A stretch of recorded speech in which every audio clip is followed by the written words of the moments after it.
While some exercises stress the pelvic floor, there are always alternatives. Lisa Yates and Fiona Ross are in with some safe, low-impact options. Ladies, welcome back to the show. Thank you. So what exercises are particularly bad for the pelvic floor area?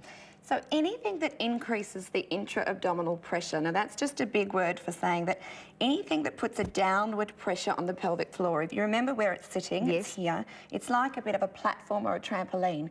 So if you can imagine star jumps, jogging on the spot, yep. Any jumping type activities, a lot of running, high impact sports like netball, basketball, where there's quick direction changes, a lot of sort of athletic type sports, sit-ups, crunches, a lot of sit-ups, but we love sit-ups. Yeah, absolutely. And this is a common thing. Women often come to me after having babies saying, when can I do sit-ups again? Probably the best way to explain why sit-ups can be detrimental is to show you. Would you like to have a lie down, Sarah? You get to do a sit-up on TV. Don't worry, Sarah. I'm just what are you going to do with that balloon? I'm just going to put this to the side. Right. Because, I mean, sit-ups are our mainstay.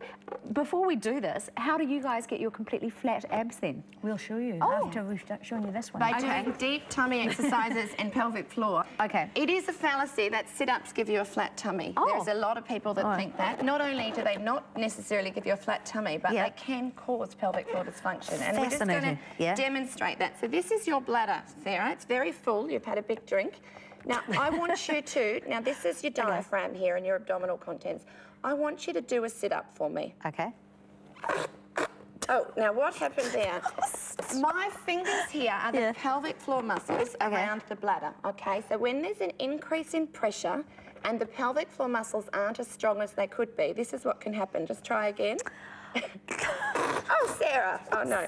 So this is an example. It's as simple as that. If the pelvic floor muscles can't close tightly around the urethra and around the back passage, from this pressure of... there's a lot of pressure downwards on the pelvic floor, and that's especially why women that have just had babies should not be doing sit-ups. Until when?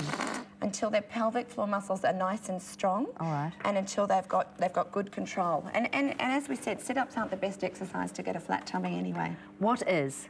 I'm going to show you now. Shall I get back to my mat so you can do your demonstration? Yeah, we're going to come back onto our all fours again. Okay. But this time we're going to come down onto our tummy, Sarah, and on our elbows. All right. I'll have music, thank you.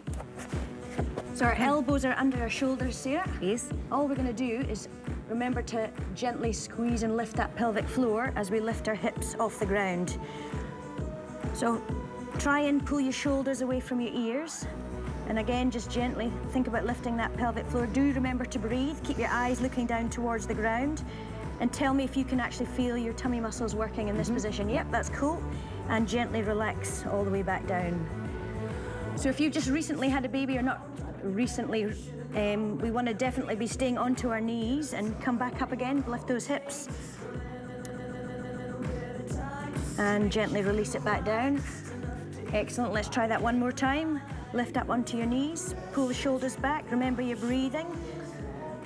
Gently lifting that pelvic floor. Don't forget to breathe. And don't forget to breathe. It's so easy to forget to breathe. Absolutely. And release it down. Let's just try one more time. Now there is an advanced position from here, and I will show you it, but you will only be doing that if you can comfortably hold the other one for at least 20 seconds on your knees. And gently come down. Excellent. Please bring yourself up and let's come sit on. Let's grab our bands and let's pop them across the mat. We're going to stand on the band. You spoke about squats earlier on, Sarah, and I want to show you a slightly safer way to do your squat. Tuck your thumbs underneath the handles. Your feet are about hip distance apart, so we don't want a wide squat if we've got a weak pelvic floor. You want toes slightly out, chest nice and lifted, and we're just going to come down in two and gently come up in two. So Lisa will always stay with a slightly easier option, Sarah. We're going to slightly give a little bit of a shoulder press with one arm. Down for two, and coming up for two, and a shoulder press with the other arm. So remember, just gently lift that pelvic floor. Breathing, and keeping that chest up nice and tall. Excellent. Let's just try one more on each side. Coming down for two, and a shoulder press. Last one.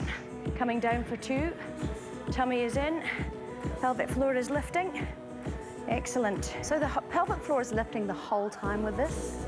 You definitely have to relax in between each movement. Oh, okay. And so you're not holding it all the it. time, you're just engaging it. Let's try that one more time and think about that. So more with the downward. So as we go down, yep, gently lift that pelvic floor. And then as you relax up, you stop doing it. Right, we're going to have to leave it there, ladies.